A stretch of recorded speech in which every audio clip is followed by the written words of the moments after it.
Ada yang setan mungkin. Makanya saya sebut mulai hari ini saya nobatkan saya Kunal Kiron. Ustaz Luqman Hakim MA yang berbahagia. Saya menyampaikan sedikit Pak, sedikit mudah-mudahan bermanfaat. Memang balen ini saya tidak tahu. Sejak muktamar di Surabaya tahun 2008, Umur Sotini yang sesepuh masih ingat pimpinan cabang Muhammadiyah Balen di Tambak Sari itu. Kemudian muktamar selanjutnya sebenarnya 83-84, namun karena ada asas tunggal, yang sepuh-sepuh tahu ini, itu terganjal akhirnya mundur menjadi 85. 86 ketuanya Pak Fathur Rahman. Ini satu sejarah yang tidak bisa dilupakan. Pertama kali Muhammadiyah dipimpin oleh orang NU, Pak Fathur Rahman itu. Walaf di Muhammadiyah langsung ketua cabang. Ketua cabang buat kemudian setelah itu balik Pak Manan lagi. Aku ngulet Pak Manan gitu. Kemudian 2001 Musad saya terpilih. 2001 saya ketua cabang. Ponaknya Pak Manan. Ini saya cerita. Sebenarnya 2001 Pak, saya sudah punya gagasan dengan munculnya bukunya Pak Asmuni Manhaj Tarjih yang warna hijau itu. Waktu itu ketua tarjihnya itu Pak Allah ya Pak Muslikan, Majelis Dikda sebenarnya itu Pak Sabtu. Saya sampaikan kepada beliau berdua. Saya sampaikan bagaimana kalau daerah itu mendatangkan Pak Asmuni Abdul Rahman yang memunculkan Manhaj Tarjih. Tapi responnya dingin-dingin saja. Itu 2001 saya ketua PCM periode pertama sampai 2006. 2001 Ustaz Luqman ini di Aliyah mau kuliah di Jumat Noto juga saya yang berekor. Wong bulunya ini orang yang jalan bulu kok. Akhirnya selesai di sana di 3 itu 2 tahun selesai karena sebelum itu sudah pintar bahasa Arab langsung masuk semester 3 2 tahun selesai. Oh, punya Pak Haris ya. Aku dia itu masih di Pak Haris. Ya. Aku ini ngomong dulu ini kan salah Pak. Saya enggak mau itu bagakan saudara sendiri. Enggak enak itu loh. Dulu kok sambutan. Betul itu ya. 2 tahun selesai, kemudian ke Libya 3 tahun, 4 tahun ya, 4 tahun selesai. Setelah itu pulang, dia mintanya ke Mesir. Alhamdulillah dikabulkan oleh Allah ke Mesir. Pulang 2018 ya. 2017. Saya didatangi Pak Haji Sudarto, ini cerita aja Pak, supaya jenengan tahu sejarahnya. Badan kok getol ngasih taksi itu kena opo. 2017 Salman pulang, Pak Darto ke rumah saya. Aku belum mau kiai karena waktu itu anaknya Pak Darto itu masuk Salafi. Yang jenggot panjang dulu Pak. Rono Cingkrang jenggot panjang pakai gamis, pokoknya nanti gamis. Juga opo. Api kok. Ini ngomongnya aku nih. Kamu kok, ifatku awal itu. Aku itu buana ifatku ya. Jadi cuma orang PP, orang cabang nggak apa-apa. Oleh. Nah, setelah zaman pulang Pak Darto saya sampaikan gitu. Saya kan butuh kiai itu wani bayar piro Pak, saya bilang gitu. Pak jangan ngomong dia jawab apa. Satu saat datang ke rumah saya. Kebetulan langsung minta data perusahaan Ustaz Luqman. Aku tuh mau Luqman. Saya tunjukkan. Paling kopi pengen rombongnya, pengen roh pintar tenang bola, kira-kira begitu. Alhamdulillah itu paketnya Ustaz Luqman baru datang. 5 kerdus besar kalau enggak nampak itu. Masih persenan di lantai. Kaget Pak Darto. Ini orang kecil punya sekian banyak gitu. Betul. 5 kerdus besar loh Pak. Dengan kira-kira misalnya dengan TV yang 36 inch itu penuh dengan kitab. Belum yang sudah dihormati yang lama. Kaget Pak Darto itu. Lalunya dia tertepus, itu ngaji. Berjalan ngaji di sana. Saya sampaikan kepada Ustaz Luqman, kita ini sudah tahu Balai Mulon itu ke Bojonegoro. Tapi kita nggak tahu kapas ngalor ke Kondi, kapas ngidul ke Kondi, kan perliman itu. Terus kalian yang ngalor ke Kondi, kalian yang ngidul ke Kondi, nggak tahu. Dan kita ngaji itu butuhnya seperti itu. Ngaji adanya di Pak Darto, masuk saya, Pak Haris, Pak Munariyati, siapa nih? Rudi ini. Pak Rudi lah, sawi lah kira-kira orang aku murid lagi, orang-orang. Sama saya, BCM, Mas Jaya. Oh ya Pak Mayudi ya, Pak Mayudi kok. Aku kan Pak kalau sampai paling ganteng aku. Jadi begitu Pak ceritanya, berhenti karena ada COVID. Waktu itu Pak Kudori sempat ikut. Pak Kudori sempat dialog sama Ustaz Lukman, tertarik dengan pembicaraan Lukman. Tertariklah dia memberi kuda seperti di masjid mana, musola mana, Caraka. Tahunan Pak itu, bertahun-tahun. Ustaz Lukman berangkat jam 3, kadang-kadang suruh bermalam di Pak Dato, nanti habis subuh baru. Itu bertahun-tahun. Alhamdulillah.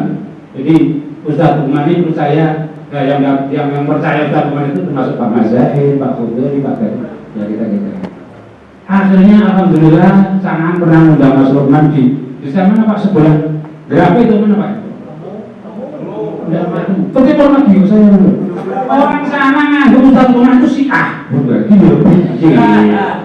Pak Nia meragukan, tanya Pak Haris, Lukman ini jajan ini benar bohong. Ya Allah, apa negatif tinggi bocor menua. Sejoko. Sanate jelas. Enggak, saya pacar Pak begitu tuh. Saya terima dengan Mas gak apa-apa. Alhamdulillah dengan berjalannya waktu kas dan tarjih makin menarik. Ternyata Salman tidak hanya di Balen, tapi juga di daerah Sudiwaras, Kedongan, mungkin kok baru sudah. Anak nong Balen dewi nang sing ngaji saiki saru, makanya Pak Iwan itu pernah menyampaikan ngaji tafsir apa yang Balen kok pernah kiai nong Balen kok Pak. Yang Balen sampai goblok udah lalu kayak saru nong tahu yang mana. Misalnya gitu Pak Iwan itu sering menurut saya. Kalau sudah itu, wah tidak lah, sebenarnya. Pokoknya Pak Iwan tidak puas melihat Sumberjo itu. Peserta kajian tarjinya Pak, nek Pendra Sumberjo ya kayak sebintu. Ini sekedar cerita, itulah kisahnya tarjih. Jadi memang di Balen ini sejak dulu orangnya suka bicarakan tarjih. Jadi mudah-mudahan KTU yang sekarang ini diasuh oleh Ustaz Lukman beserta teman-teman yang lain. Wong Sugih ini sudah kenal saya, sudah kenal. Dulu pernah ngajarin Sumberjo itu. Saya kok panggil kok ini ganteng. Dia lupa yang rabi itu. Iya Pak, saya lihat dia di SMK kok. Pacarnya bisa kok.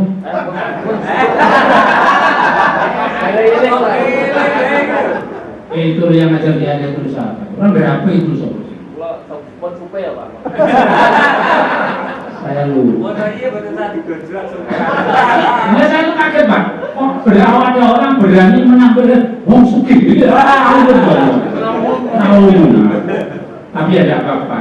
Memang harus ada yang semangat. Itulah Bapak Ibu sekilas yang bisa sampaikan tentang Balen. Kondisinya seperti ini, memprihatinkan. Boleh saya Pak. Mudah-mudahan. Tapi alhamdulillah setiap tahun Alia itu yang masuk PTN dua terus. Alhamdulillah. Dan alhamdulillah karena golongan sakit ini ya bikin misi Pak. Dua kan banyak Pak Koriko ya Pak. 1 tahun 2 Pak. Aku itu eling iya sing ugal-ugalan. Pengen dia anak loro. Sampeyan loro berarti Koriko lho mang tunggal kuwi. Wih, cangkem elek. Itu Pak ya, mudah-mudahan ya saya ikut promosi juga Balen Pak. 2 Pak. Di promosi ada berapa, ada yang di Malang, ada yang di Surabaya. Alhamdulillah, mudah-mudahan berkat doa penjenengan, karena kalau orang Indo itu saya mesti minta barokah kepada orang yang pernah berziarah di perguruan Muhammadiyah Balen. Mungkin itu mau ngono. Aku ya pegel ngundang diulang ngono. Kalau yang jaluk barokah, wong sing tahu ziarah ning gone nggon sing digone. Mulai bawa orang ini kalau boleh nggak aslinya barang. Nanti ya saudara.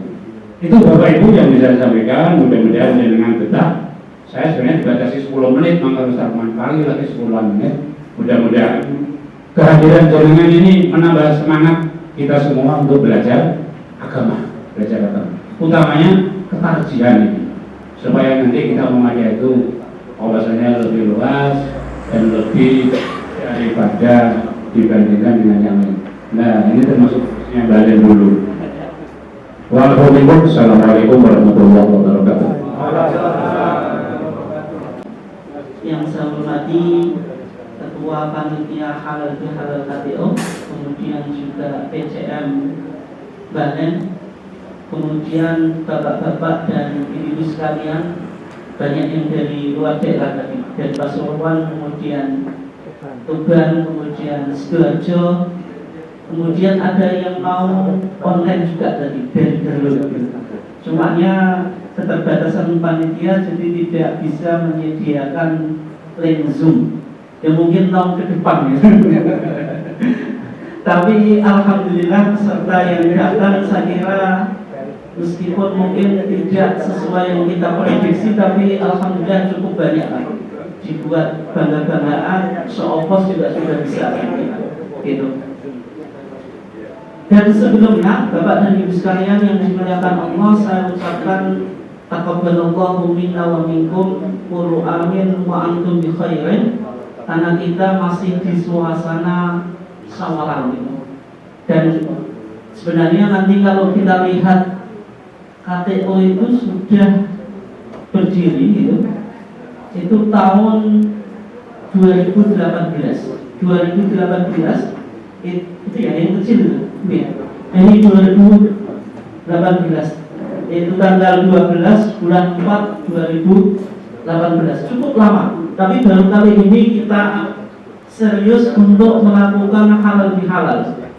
Ini dari ocehan, mohon maaf ocehan Pak, ocehan Pak Win, kemudian Pak Ulum. Ini Pak Ulum luar biasa. Beliau ini koordinator lapangan ahli hisab, ahli hisab atau ahli apa Pak? Falak. Ahli hisab Pak. Dan mana penelitian beliau ini juga dipertimbangkan kemarin data yang diajukan di Munas Tarjih ke-31 di Universitas Muhammadiyah Gresik tentang kriteria awal waktu subuh dan diterima. Luar biasa ini. Nah, meskipun beliau di grup itu tidak begitu dikenal, tapi sebenarnya nama beliau itu ada di HPT jilid 3. Jangan pernah baca. Bukunya saja belum punya ya, pasti baca. Tapi nama beliau itu tertulis. Nanti kalau jenengan mulang coba lihat paham kisah Muhammadiyah, nanti ada nama beliau. Luar biasa beliau itu. Tapi setia meskipun forum kita kayak gini tetap hadir. Ini nama menguatkan ideologi apa? Muhammadiyah. Bapak dan Ibu sekalian yang dimuliakan Allah, karena saya tadi topiknya an introduction to KTO, jadi saya cuma mengenalkan KTO itu apa. Nah, KTO ini logonya baru dibuat.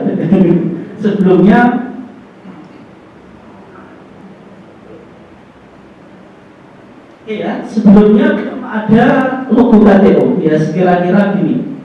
KTO itu kuliah kekajian online. Dan kemudian apa KTU itu? KTU itu forum kajian atau ilmiah, kemudian komunitas keilmuan, kemudian gerakan keilmuan, kemudian dulu bahasa yang kita pernah pakai apa?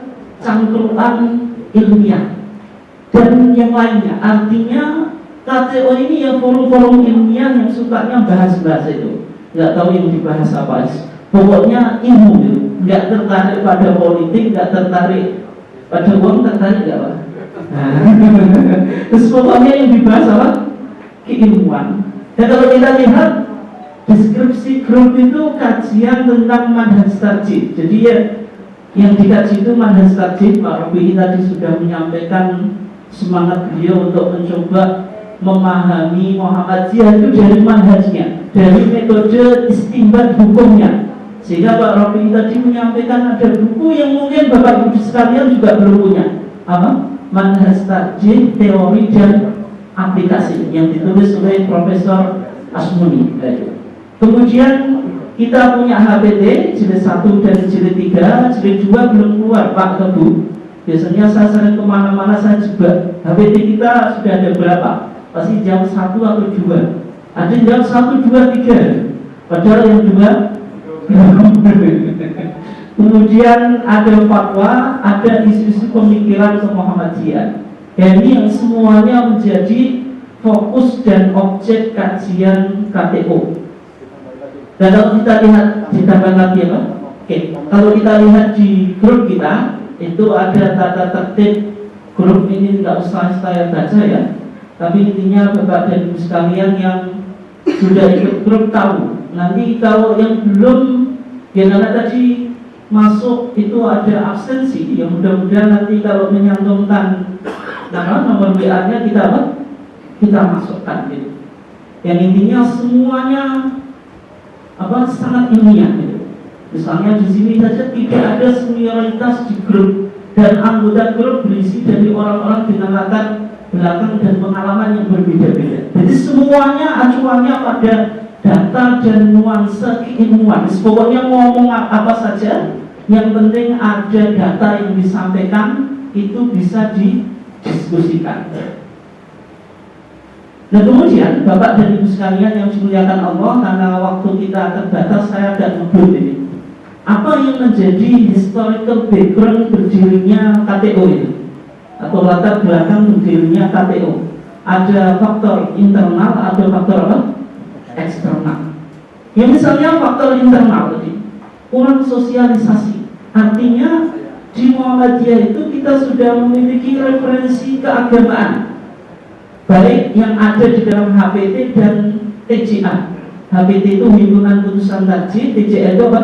Tanya jawab agama. HPT kita sudah ada 2, jilid 1 dan 3. Kemudian TJA sudah ada 8 jilid. Tapi mohon maaf, mungkin yang hadir di sini, tapi masih bagus Pak, jenengan masih update, meskipun referensi masih kurang ya di rumah.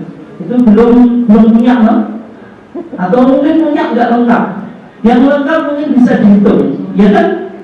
Tapi masih mending punya semangat untuk mencoba menjadikan tarjih itu sebagai apa? Topiknya referensi keagamaan. Jadi kalau permasalahan agama itu dirujuk pada tarjih, tidak dirujuk ke kitab-kitab yang lain. Meskipun itu boleh untuk apa? Memperkuat dan menguji kekuatan fatwa atau putusan apa? Tarjih. Kemudian menjadi tradisi keilmuan. Ini sudah menjadi tradisi atau belum?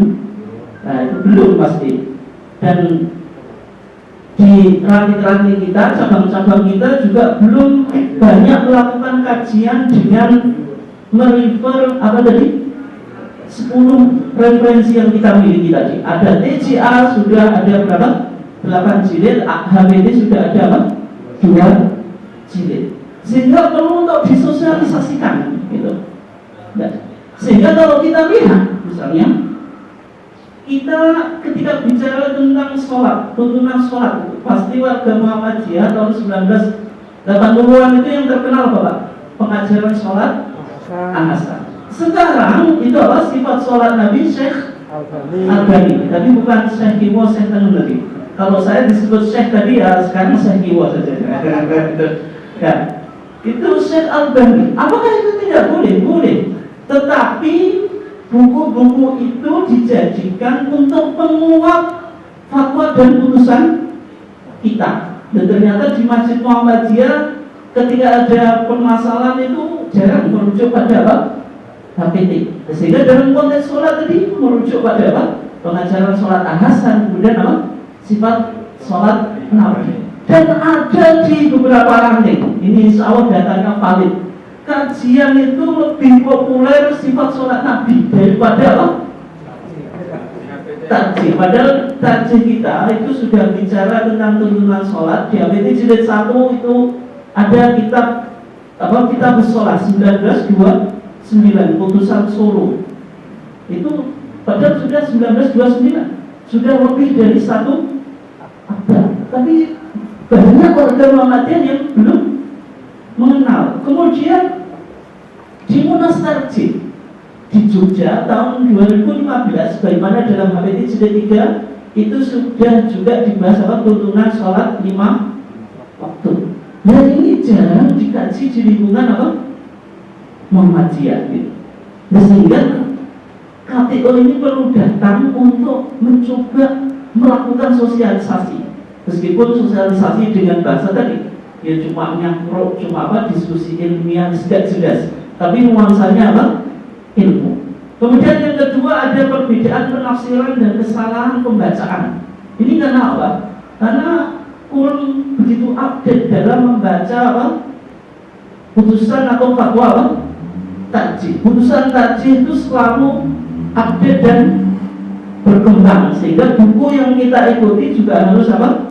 Harus diupdate. Misalnya contoh saja di kalangan warga Muhammadiyah ketika apa? Sholat jenazah mengangkat tangan atau tidak?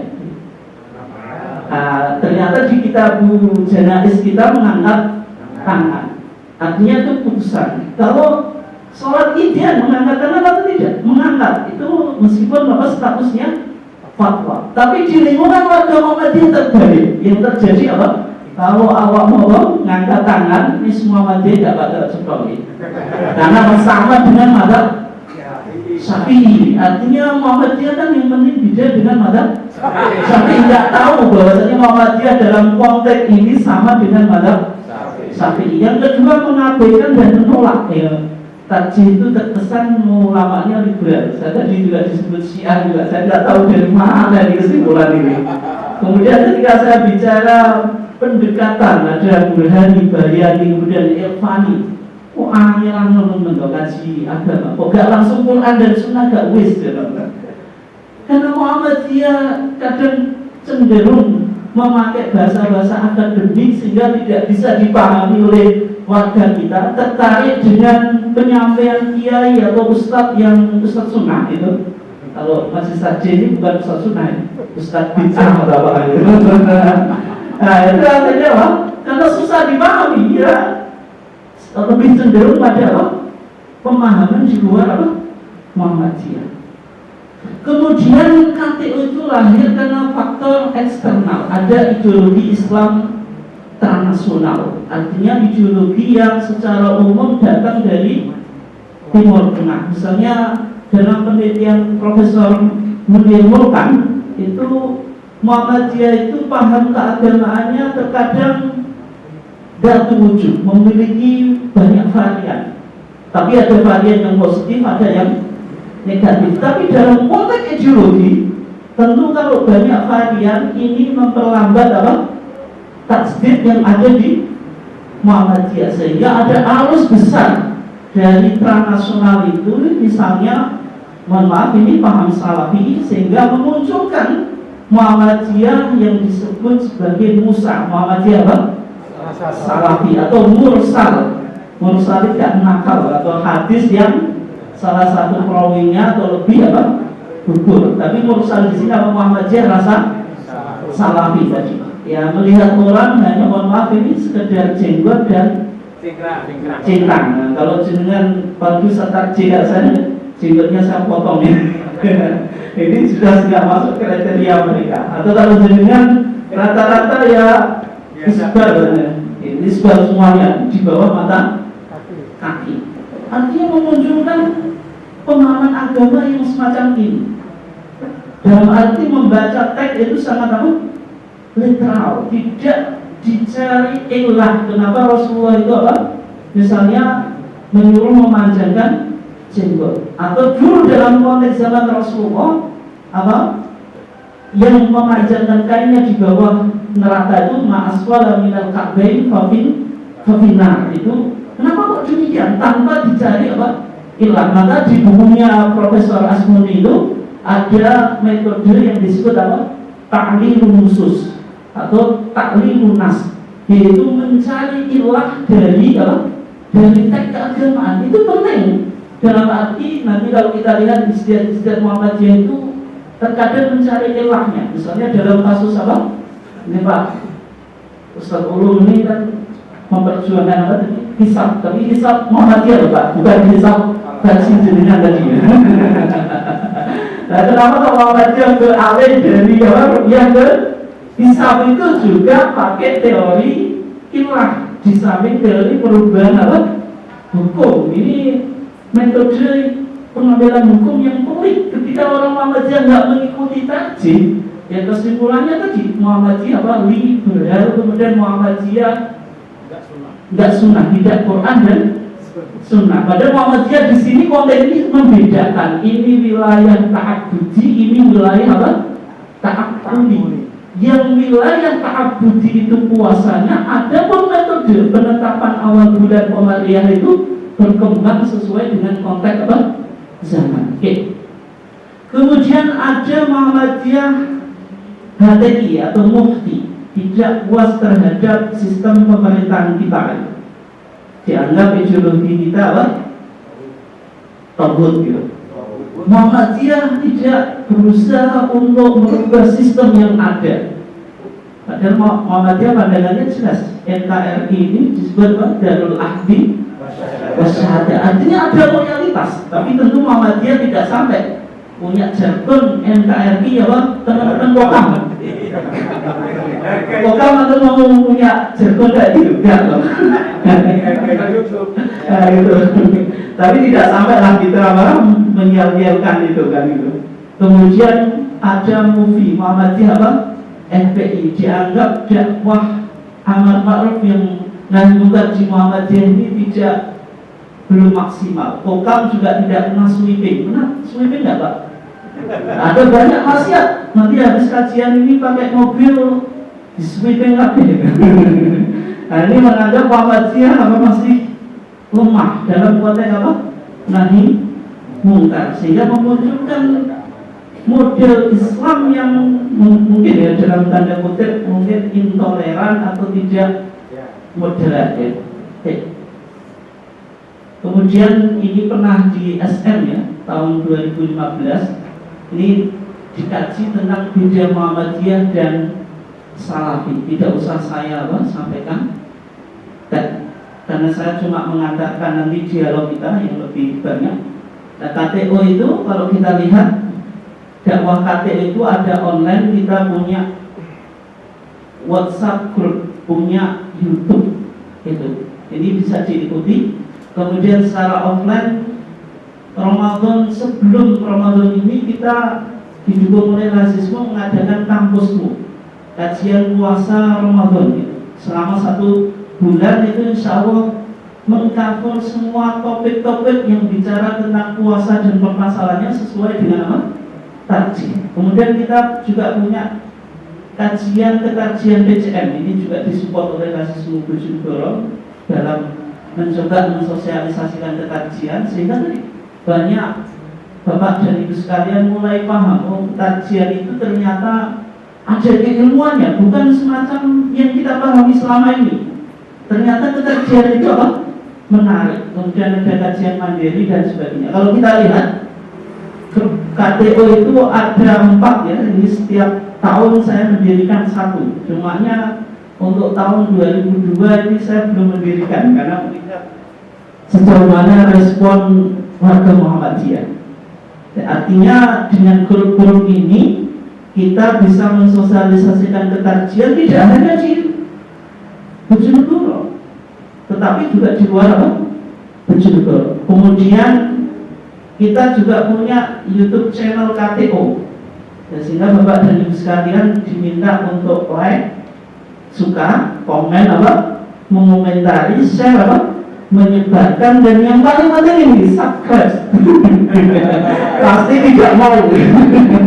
Nah, saya melihat orang Muhammadiyah itu kalau disuruh gini-gini nggak mau. Beda dengan saudara kita ya, Islamnya Nusantara. Kalau kita kan Islam berkemajuan, tapi dalam dunia medsos nanti diteruskan oleh Pak Budi, kita ternyata Islam berkemajuan ini tidak membuat kita handal di dunia media sosial.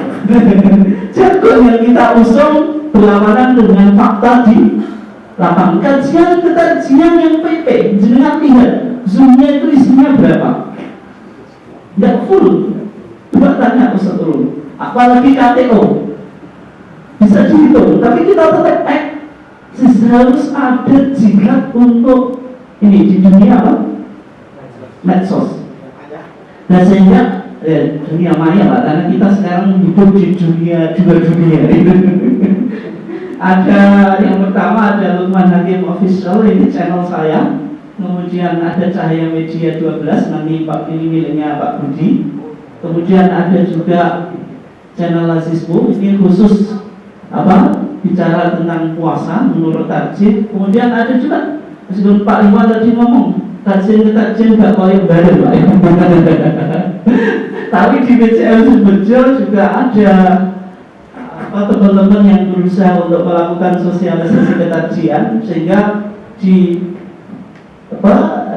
di YouTube PCM Bejo pun sebagian ada konten-konten tentang kekajian. Mungkin lebih enaknya dan juga lebih dalamnya nanti bisa kita coba gali dan diskusikan di acara berikutnya, yaitu dialog kekajian. Demikian dari saya, kurang lebihnya mohon maaf.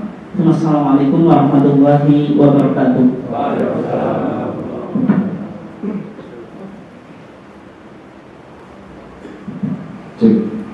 Terima kasih kepada Ustaz Lukman Hakim SMA, founder dan juga direktur KPO. Bapak Ibu sekalian, selanjutnya kita akan menyimak paparan juga tentang peran dakwah KPO.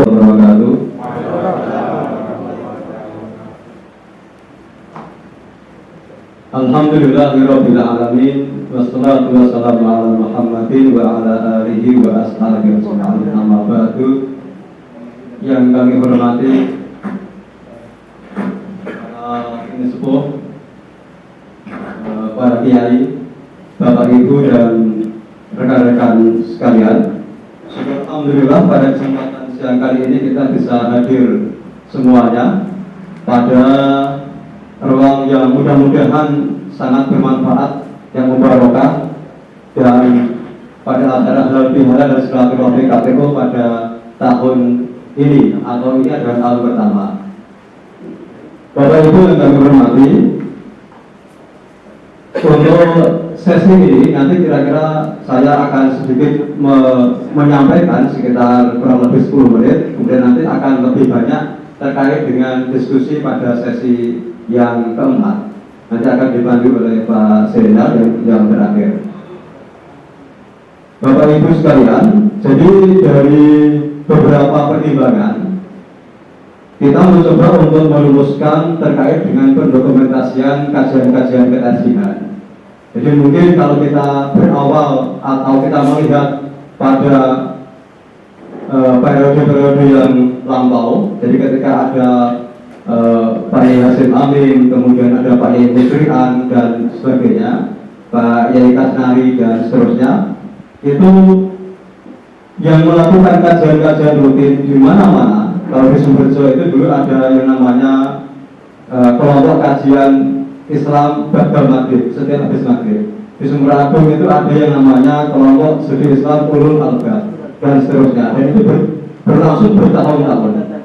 Tetapi saat ini kita kalau akan mencari kira-kira dokumentasi dan sejenisnya terkait dengan kajian-kajian yang dilakukan oleh Pak Yai Hasim Amin dan para pendahulu kita hampir-hampir tidak menemukan rekaman atau rekod dari kajian-kajian beliau itu. Nah, sehingga dari pemikiran itu, dari hal itu maka ada pemikiran kita untuk mencoba untuk mendokumentasikan seluruh kajian-kajian yang dilakukan oleh para ustadz kita, oleh para kiai kita, terutama untuk yang saat ini kita coba di kajian kekajian ini. Nah, sehingga dari pemikiran itu supaya ada dokumentasinya. Nah, sehingga nanti untuk generasi yang akan datang itu bisa menikmati, bisa menggunakan, bisa memakai apa yang telah disampaikan oleh orang-orang tua kita, oleh guru-guru kita. Bapak Ibu yang kami hormati, ini ada sedikit sekilas terkait dengan pelaksanaan kajian-kekajian atau KTU di Bojonegoro. Ada beberapa yang sudah berlangsung dan sudah cukup lama. Di antaranya yang pertama ada di PCN Kota, kemudian ini setiap Sabtu malam, sifatnya adalah online. Kemudian yang kedua ada di PNN Model Kulon yang tadi disampaikan oleh di awal dilakukan di rumahnya Pak Bogori. Kemudian kedua kajian ini dilakukan secara online bertepatan dengan momen pandemi corona itu. Dan alhamdulillah setiap pekan kajian ini selalu bergantian dan berjalan terus menerus. Nah, kemudian ini didukung oleh beberapa amal usaha yang memberikan link Zoom-nya secara free ke kita, ke KTO. Kemudian berikutnya ada kajian ketersihan di PCM Balen, di sini tempatnya setiap Ahad pagi. Kemudian di PCM Sumberjo ini sudah cukup lama sebenarnya, sebelum corona sudah berjalan. Dulu bertempat di kantor PCM Sumberjo, kemudian saat ini di Masjid At-Taqwa Sumberjo. Ini dilaksanakan kalau di Sumberjo setiap Jumat, setiap Ba'da Asar. Kemudian berikutnya di PRM Derajat, di Derajat Bruno ini setiap Senin malam, Senin malam. Kemudian di PCM Sudi Waras ini sesuai dengan schedule jadwal dari teman-teman di PCM Sudi Waras. Kemudian di Gedung Ajum dan insya Allah ini akan di Bojonegoro Surabaya, di Padangan, di Purwosari, jadi tinggal mengatur jadwalnya. Karena setiap malam Jumat. Karena belum kelewatan kalau. Jadi, ya. Nah, maksud kami nanti pertama kita akan coba untuk mendokumentasikan kajian-kajian itu, biar nanti yang mengisi konten-konten di dunia maya, di dunia digital itu dipenuhi dengan konten-konten dakwah. Dan nanti akan sedikit kami kabarkan terkait kalau kita mencoba untuk mencari sesuatu yang terkait dengan kegiatan keislaman itu nanti yang muncul kira-kira apa. Kemudian dari rilisan yang kita tangani ini, kebetulan kami dari MPI itu mencoba untuk merumuskan seperti ini. Yang pertama, video rekaman terkait dengan kajian takjid itu yang dilakukan oleh Ustadz Lukman Hakim itu sudah mengupload sebanyak 148 video. Diupload sendiri beliau tanpa ada tim, tanpa ada yang membantu, jadi menyiapkan materi sendiri, mengupload sendiri dan seterusnya. Ini belum tidak termasuk video yang ketika beliau di Mesir. Jadi ini khusus untuk yang takjid di Bojonegoro saja. Dan ini masih banyak yang belum direkam, termasuk di Balen, di Kanor, di Sudi Waras, kemudian di Derajat juga itu. Sehingga nanti insya Allah kami akan mencoba untuk mengkomunikasikan dengan teman-teman AMM, baik itu dari Pemuda maupun dari IMM dan IPM untuk kita ajak belajar bersama terkait dengan teknis pendokumentasian, editing video dan sebagainya. Sehingga nanti kita bisa mengumpulkan atau mendokumentasikan seluruh kajian-kajian yang ada ini, sehingga kalau kita membutuhkan suatu waktu kita mudah untuk mencarinya. Kemudian yang kedua ini dari yang kita dokumentasikan yaitu dengan nama akun Cahaya Media 12 itu sebanyak 39 video. Kemudian dari Rasisme Bojonegoro Pak Rudi ini sudah 29 video. Cuma sayangnya berhenti. Ini kalau diteruskan mungkin sudah ratusan Pak Rudi. Kemudian sudah lagi dari PCM Sumberjo. PCM Sumberjo ini dari teman-teman KRL Rasisme sudah sekitar 23 video. Dan ini insya Allah akan coba kita giatkan. Nanti Bapak Ibu yang ada di tiap-tiap PCM atau di PRM yang barangkali nanti membutuhkan terkait dengan teknis pendokumentasiannya, nanti kita akan coba untuk koordinasi supaya nanti dakwah digital kita bisa lebih semarak. Ya, siapkan ya. Nah, contoh begini Bapak Ibu. Jadi kalau kita ini contoh untuk yang berbasis visual di YouTube, itu kalau kita mencoba untuk mencari itu dengan kata takjid, maka urutan yang muncul dari channel nomor 1 sampai nomor 10 itu seperti yang ada di depan ini. Ini untuk takjid, jadi yang muncul yang pertama adalah channel dengan nama takjid channel, kemudian Masjid di Zaman Jalan UMY. Nah yang ketiga ini adalah Praja Aswaja. Jadi di channel ini dibahas juga terkait dengan beberapa hal takjid yang membahas adalah Romli dari itu Romli ya. Nah beliau. Kemudian nama pendek ini juga sama. Kemudian PGM Jogja, kemudian Jihadu Boyolali, kemudian Noise, Berita Harian dan yang ini dari PWMU, miliknya PWM Jawa Timur. Ini kalau kita mencoba untuk mengetikkan tarjih. Kemudian yang kedua, kalau kita mengetikkan kajian tarjih, ini kita masih banyak.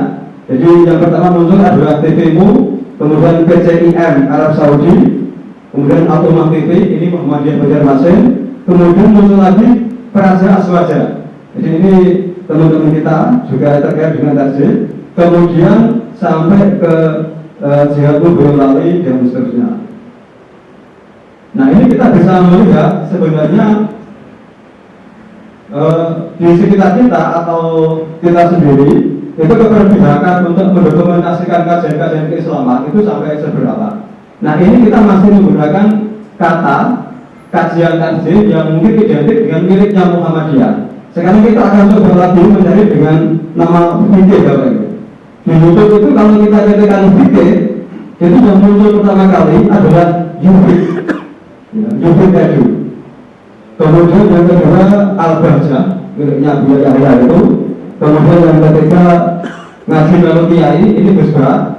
Kemudian baru yang agak ada irisan dengan Muhammadiyah muncul yang setelahnya Ustaz Adi Hidayat.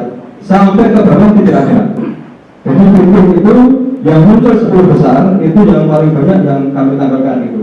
Yang agak sedikit ada irisan dengan Muhammadiyah yang hanya satu di Ustaz Adi Hidayat. Jadi seperti itu. Channel-channel Muhammadiyah habis tidak ada. Yang terdetek kalau kita menentukan kata fikih, terdetek kalau sudah urutan yang kesekian banyaknya. Kemudian kita coba lagi masukkan kata pencarian cara berzakat. Tidak ada satupun channel miliknya Muhammadiyah. Jadi kita punya kampus-kampus hebat, kita punya ahli-ahli IT dan sebagainya, tetapi untuk yang terkait dengan dakwah, terutama untuk apapun, entah itu masalah fikih, entah itu masalah kekajian, entah itu yang lain-lain, ternyata kita tidak mampu untuk muncul dari pencarian ini. Artinya ini dari sisi digital kita saat ini ya di bawah yang lainnya.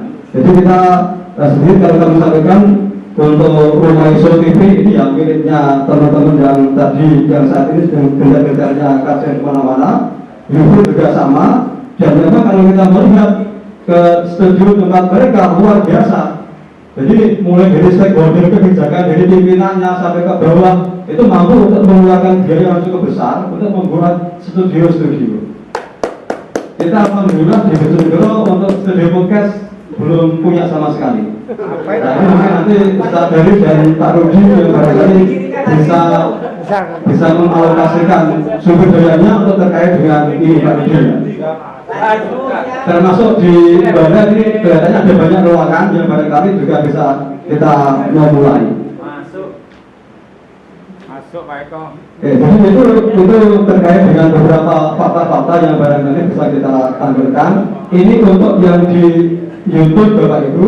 Untuk yang platform yang lain kayak semacam marketplace, wirausaha kita sudah tidak punya sama sekali, kita nggak ada. Di platform website kita kalah dengan miliknya Endo Online, miliknya teman-teman di Salafri kayak Yubik, Rumah Iso, miliknya Hidayatullah, kemudian miliknya teman-teman gerakan yang lainnya. Jadi Muhammadiyah.id, Muhammadiyah.org, Suara Muhammadiyah itu ranking kita di Alexa sangat jauh di bawah. Nah mudah-mudahan nanti insya Allah dari forum ini kita akan coba untuk mempolapi, menindaklanjuti, dan nanti akan lebih banyak kita bahas di diskusi berikutnya yang akan dipandu Pak Sendal nantinya. Termasuk kira-kira bagaimana kita untuk menyuarakan dakwah kita pada sisi ranah media sosial dan media digital. Bapak Ibu yang kami hormati, barangkali itu sekelas dari apa yang kami sampaikan. Terima kasih atas perhatiannya. Kami akhiri.